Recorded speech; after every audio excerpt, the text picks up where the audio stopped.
All right, let's dive in. Today we're talking about existentialism.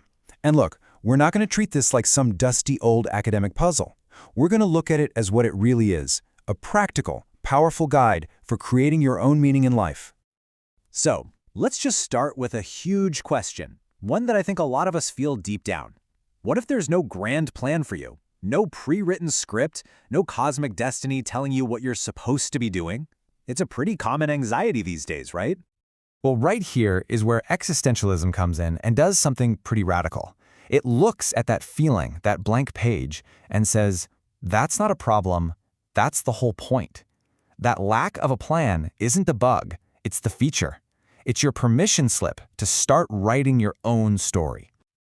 Okay, I know what you might be thinking. When you hear existentialism, you probably picture black turtlenecks, endless coffee, and just a general vibe of gloom, right? Well, let's go ahead and bust that myth right open. It's totally true that existentialists don't shy away from the hard stuff. They look anxiety, despair, and this idea of the absurd right in the face. But, and this is the most important part, that's not the goal. See, those heavy feelings aren't the destination. They're the raw materials. The whole idea is that you have to honestly confront these feelings, really look at them instead of pushing them away, because that's how you get the power to build a life that's actually authentic and meaningful to you. All right, if you only take one single thing away from this whole explainer, make it this. This is the core idea that flips centuries of philosophy completely on its head. So for most of history, the thinking was essentialism. The idea that, say, a knife is designed with a purpose, its essence, before it's even made. Essentialism said, people are the same. You have a purpose, a blueprint before you're born. Existentialism comes along and says, nope, not for us. For humans, you exist first. You're just thrown into the world. And then, through the choices you make, you create your own essence. You literally build your own blueprint as you live. And this is the famous line from Jean-Paul Sartre that nails it. Your existence comes first. What you do is what defines who you are, not some destiny that was written in the stars beforehand. So, if there's no pre-written plan, no blueprint, what happens when we scream out into the cosmos looking for answers? Well, that leads us straight to another massive idea, especially from Albert Camus, the absurd. Now, it's really important to get this right.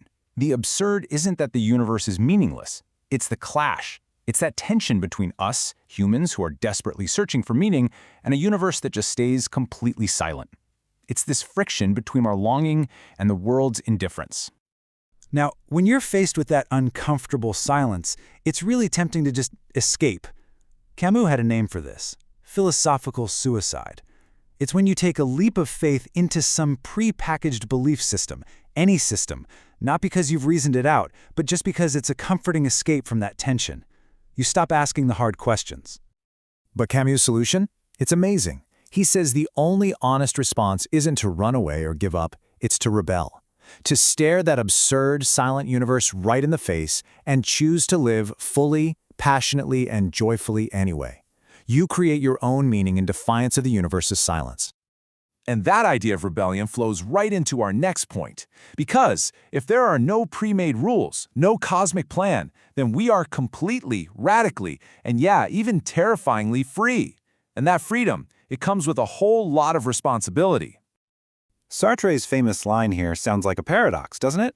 Condemned to be free. Why condemned? Because you can't escape it. You didn't ask to be born, but here you are. And every single choice you make is on you. There's no one else to blame, no rule book to point to. The buck stops with you.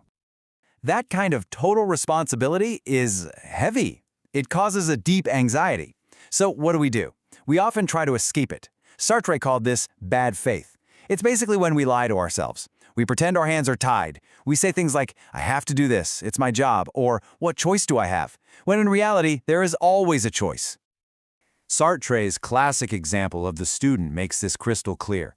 Does he stay and care for his mother, or does he leave to fight for his country? There's no universal moral code that can give him the right answer. He has to choose. And in the act of choosing, he is literally creating his own values. He's deciding what matters most. Okay, this is a really important point to clear up. A world without inherent meaning? That sounds an awful lot like nihilism, doesn't it? Well, it's not.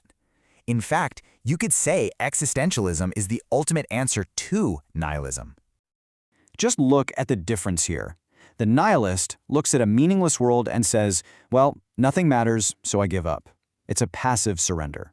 The existentialist looks at the same world and says, okay, nothing inherently matters, which means it's my job to create what matters. It's a completely active, powerful response. And you see this active fight everywhere in this philosophy. Kierkegaard argued for a passionate, personal commitment. Nietzsche demanded that we tear down the old dead values and create our own. And like we just talked about, Camus called for an active rebellion. These are not thinkers of surrender. They are thinkers of action. So where does all this lead? All this freedom, this responsibility, this rebellion against the absurd. It all comes together in one final, powerful call to action, put perfectly by Friedrich Nietzsche. Just 4 simple words, but the entire philosophy is packed inside them. Notice, it doesn't say find who you are. It says become. It's a verb. It's a project. Your true self isn't some hidden treasure you're supposed to find. It doesn't exist yet. You are actively building it every single day, with every choice you make, every struggle you overcome. You are both the architect and the construction worker of your own identity. And let's be super clear, this isn't just a license to do whatever you want. It's the opposite. Becoming who you are means taking on the massive responsibility of consciously choosing your values and then living by them, and taking full ownership of the person you are creating. Which really leaves us with the only question that matters in the end. Faced with this terrifying, beautiful freedom and a completely blank page, the question isn't, what's the meaning of life? The question is, for you, who will you choose to become?